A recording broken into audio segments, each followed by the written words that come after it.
పవన్ కళ్యాణ్ గారి పార్టీ. తెలంగాణలో కూడా కొన్ని మున్సిపాలిటీలో కొన్ని చోట్ల గెలిచారు. 1, 2 ఎన్నో గెలిచారు.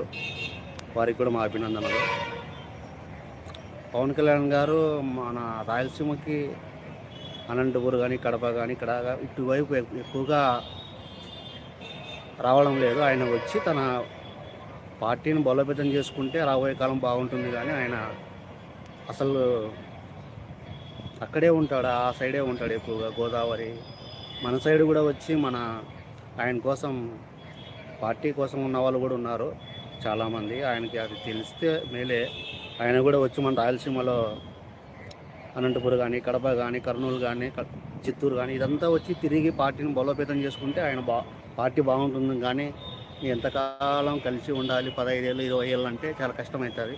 ఆయన త్వరగా ఈ విషయం తెలుసుకుంటారని నేను కోరుకుంటున్నాను. ఎందుకనగా నేను నిజంగా ఈ ఛానల్ స్టార్ట్ చేసింది జనసేన కోసమే చేశాను నేను. కానీ నేను ఎక్కడో ఇప్పుడిప్పుడు తగ్గిపోతూ వస్తుంది. పార్టీకి ఆయనే పట్టించుకోవడం లేదు. ఎవరు తిరిగినారు, ఎవరు కష్టపడినారు అనేది అసలు ఆయన గుర్తించడం లేదు. ఎంతకాలం ఆయన అక్కడే ఉంటాడు కానీ ఇక్కడికి రావడు. మాలాంటి కార్యకర్తలను కలవడు, నాయకుల్ని కలవడు. ఆయన కలిసాలంటే ఎంత ఇబ్బంది అంటే ఒక ఇన్ఛార్జీలకే చాలా కష్టం. ఆయన ఆఫీస్ కాడికి పోయినా మాకు కలిసేంత అవకాశాలు కూడా లేవు. ఆయన అవన్నీ తెలుసుకొని ప్రతి కార్యకర్తను, ప్రతి నియోజకవర్గంలో ప్రతి చోట తిరగాలి. ప్రతి చోట ఎంతమంది మన కోసం పనిచేస్తున్నారు, మన పార్టీని ఎలా బలోపేతం చేసుకోవాలి, ఇవన్నీ తెలుసుకుంటే ఖచ్చితంగా పవన్ కళ్యాణ్ గారు పార్టీని బలోపేతం చేసుకుంటారు. రాబోయే రోజుల్లో ముఖ్యమంత్రి కూడా అవుతారు. కానీ ఇవన్నీ తెలుసుకుంటారని ఆయన్ని ఆశిస్తున్నాను. చెప్పకూడదు అనుకున్నాను, చెప్పేశాను పవన్ కళ్యాణ్ గారి గురించి.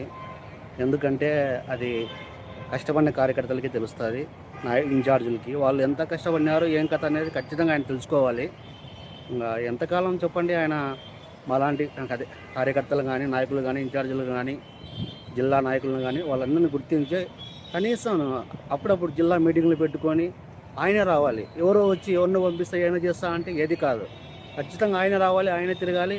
ప్రతి నియోజకవర్గంలో తెలుసుకోవాలి పార్టీ గురించి, అలా బలోపేతం చేసుకోవాలి. కానీ అక్కడికే రావాలి, మీరంతా అక్కడికి నా దగ్గరికి రండి అంటే కష్టమవుతుంది రాబోయే రోజుల్లో.